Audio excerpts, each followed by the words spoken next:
超市的3名女店员在即将下班之际被凶手挨个爆头。这起事件扑朔迷离，犯人的画像至今没有确定，连作案动机也没有查明。即便已经过去20多年了，这起事件依然悬而未决，是日本极为知名的悬案之一。接下来让我们一起走进今天的案件——八王子超市抢劫杀人事件。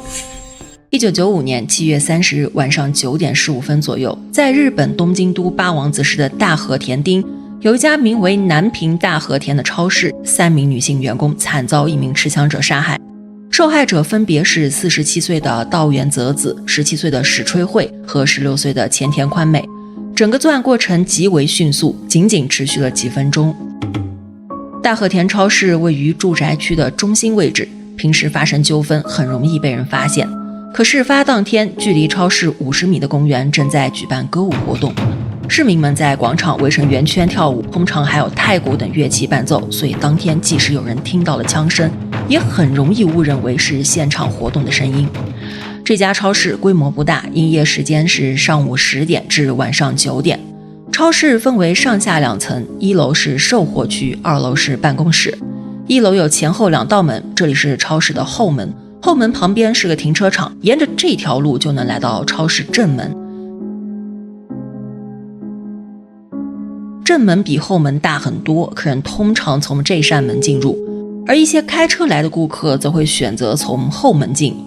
按照排班表，当天下午是泽子和小慧值班，工作时间是下午5点到晚上9点，一共4个小时。傍晚6点50分左右，小美来到店里，她今天是不用值班的，不过和小慧约好了下班后一起去附近的公园看演出。因为活动很热闹，当晚超市客人不少，小美到超市后就在店里帮忙。到了晚上8点，距离闭店还有1个小时，这时候店里客人已经不多了。泽子提前关闭了自己的收银台，拿着当天的营业额来到2楼的办公室清点，这样他们就可以早点完成结算，不会耽误下班的时间。办公室与超市不相通，要去办公室通常是从后门出来，然后通过外部楼梯才能上去。2楼是一间独立办公室，面积不算太大。我们来看一下办公室的布局，这里是门的位置，是进出办公室的唯一通道。进门后是小型休息区，接着是办公区，然后是一个储藏间，剩下的空间是更衣室和洗手间。办公室里最重要的东西在这里，一个保险箱。在那个年代，顾客购物都用现金支付，所以每天会有大量现金。下班的时候就需要锁到这个保险箱里。到了晚上9点，超市该关门了，小慧把1楼卖场的门和灯都关了，和小慧一起拿着今天的营业额前往2楼交给泽子，存入保险箱内。3人换好衣服正准备离开，没想到却在此时遭到了枪杀。当晚，泽子和一名男性友人 A 约好下班后一起去小酒馆美餐一顿。大概9点15分左右，泽子用办公室的电话打给 A， 让他赶紧过来接自己。A 在9点20分左右抵达超市停车场等待，可一直等到9点45分，始终不见泽子的身影。A 心想，泽子小姐会不会自己先去了酒馆，于是他就驾车前往酒馆一探究竟。A 经常光顾这家小店，因此和老板娘很熟。在询问老板娘后，发现泽子根本没有来过。这时候 A 感觉事情有点蹊跷，赶紧请求老板娘和他一起去超市找人。10点的时候，两人来到了超市， A 请求老板娘上楼叫一下泽子小姐，自己则坐在车里等待。老板娘独自走上2楼，可敲了半天门也没人回应。她轻轻转动门把手，发现门竟然没有上锁。不过她心里有点发怵，没敢直接进去，于是跑下楼叫上了 A。 两人壮着胆子推开门，只见地板上全是鲜血，随后便看到3具尸体倒在血泊中。他们被吓坏了，赶紧跑下楼拨打报警电话。小慧和小美是倒在房间的正中央，他们的左右手被绑在一起，嘴也被胶带封住。凶手在极近的距离朝两人后脑勺各开了1枪。泽子倒在保险柜旁边，腹部有刀刺伤痕迹，凶手向他前额和头顶分别开了1枪。另外，他的伤口周围有粉末，由此推断凶手应该是顶住他的额头开的枪。警方根据子弹特征确定凶手使用的是菲律宾制.38口径旋转式手枪。实际上这种枪质量比较差，命中精度欠佳，对于外行来说很难操作。然而凶手在短短几分钟内就杀害了3人，由此可以推断他对枪支的使用非常熟练。在日本，普通人几乎不可能搞到枪支，通常只有暴力团伙或者是恐怖分子会向黑市购买。从犯罪心理学的角度来看，能毫不犹豫地开枪爆头，这种行为在日本也非常少见。所以这个人很可能是专业的杀手，或者以前就有杀人的经验。现场发现一卷用过的胶带，胶带上面提取到一枚指纹和男性的 DNA， 指纹和 DNA 不属于店里的任何一个人，推测应该是凶手留下的。在保险柜的门上发现一个弹孔，不过没有迹象表明凶手试图打开保险箱。理论上凶手是可以轻而易举获得密码并取走里面的现金，然而奇怪的是，保险箱内的526万日元竟然原封不动地摆在里面。3位被害人的随身财物也没有丢失，办公室的地板上发现了10个陌生人的鞋印，鞋码是26公分，鞋印上有被加热融化的铁和植物保护剂，可能是在焊接作业时飞溅的铁粉，所以凶手很可能从事焊接工作或者经常出入铁工厂。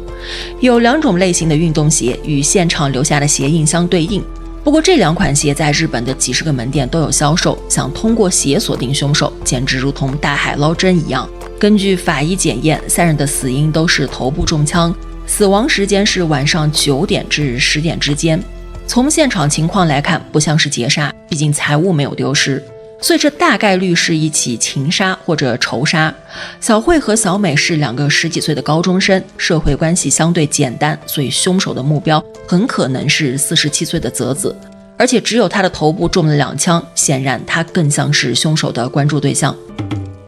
警方深入调查后发现，泽子的人际关系十分复杂。年轻时他当过陪酒女郎，但口碑差得离谱。他常常趁客人去厕所的功夫，擅自点高级酒水，然后让客人买单，为此跟不少顾客都闹过纠纷。30岁左右，他在八王子市经营小吃店，由于他经常抬高物价，试图敲诈顾客，结果警车和救护车成了店里的常客。据当时小吃店的员工透露，泽子让男人花钱的方式很不寻常，所以留下了深刻的印象。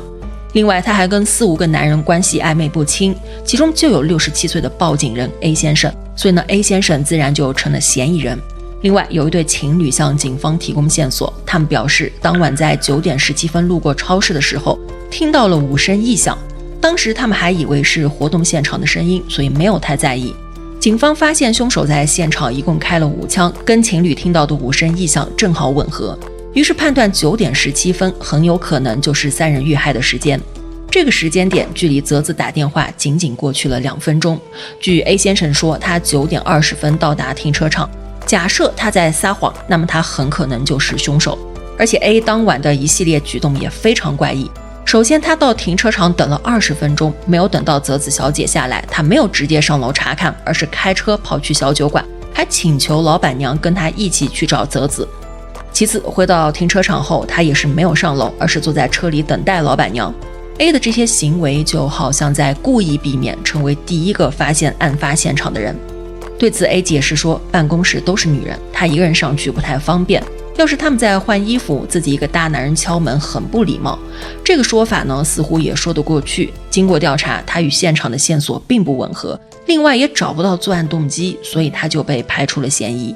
警方了解到，泽子是7月1号来超市上班的，案发时间是7月30号。在超市里，除了老板，就只有泽子知道保险箱密码，也就是说，仅仅1个月的时间，他就成功取得了老板信任。这看来似乎有点不太寻常。随后警方找到了超市老板，老板表示超市的1楼和2楼共有4个摄像头，然而不知什么原因，摄像头在案发前几天被人关闭了。警方对他进行了深入调查，可没有任何发现，因此这条线索也断了。案件调查进展缓慢，不知不觉7年时间过去了。2002年，警方逮捕了一名70多岁的嫌疑人，这个人曾经抢劫过银行，还多次袭击运钞车。他手枪射出的子弹痕迹与超市事件的子弹痕迹极为相似，而且超市事件发生时，这个男人正好住在八王子市。对此，日本媒体大肆报道，新潮周刊更是用男人的真名报道他就是杀人狂魔。然而后续调查发现，除了子弹痕迹相似，他与其他线索毫无瓜葛，并且案发时还有不在场证明。他被排除嫌疑后，立马起诉了新潮周刊，周刊也因此赔付了80万日元的名誉损失费。时间来到2009年，此时距离事件发生已经过去了14年。当时一名因毒品走私在中国被判处死刑的日本囚犯向中国当局作证，声称自己知道超市事件的信息。中国警方随即联系了日本警方，日本方面立刻派遣调查人员赶赴中国，对这名男子展开调查。从这个男人口中得知，住在加拿大的一名中国籍男子可能知道超市事件的凶手。据说这个男人在日本混黑帮的时候和他在一起，还透露过自己知道超市事件的详细情况。凭借这条线索，警方在1年后确定了这名中国男子的身份。此时他已经和妻子孩子搬到了加拿大的多伦多，在一家食品店工作。他离开日本的时候伪造了护照，于是日本警方以违反护照法为由，请求加拿大政府引渡他。2013年，这名中国籍男子被转移到日本，但他坚决否认与超市事件有关，还表示自己根本不知道什么凶手。由于找不到任何线索，他也被排除了嫌疑。不过日本警方还是以违反护照法判处他2年有期徒刑，缓刑5年，并立即将他遣返回加拿大。对此，有人认为那名日本死刑犯可能是为了推迟执行做了虚假证词。时间来到2015年，此时距离事件发生已经过去整整20年。日本开发出了新的检测试剂，图像处理技术也取得了进步。他们对比了数据库中的1000多万人，竟发现一名男子的指纹和超市事件胶带上提取到的指纹几乎一模一样。这名男子从事运输行业，事件发生时他住在东京都的多摩地区，距离八王子市大约1个小时车程。他曾在多年前因为盗窃盆栽被捕，指纹也是这个时候录入了数据库。要知道，指纹特征相符的概率约为1亿分之一，所以这个男人很可能就是真正的凶手。但要确定他是犯人，还需要符合其他多个特征，指纹一致只是其中之一。由于这名男子在2005年左右已经因病去世，所以只能采集他亲属的 DNA 进行鉴定，结果却发现并不一致。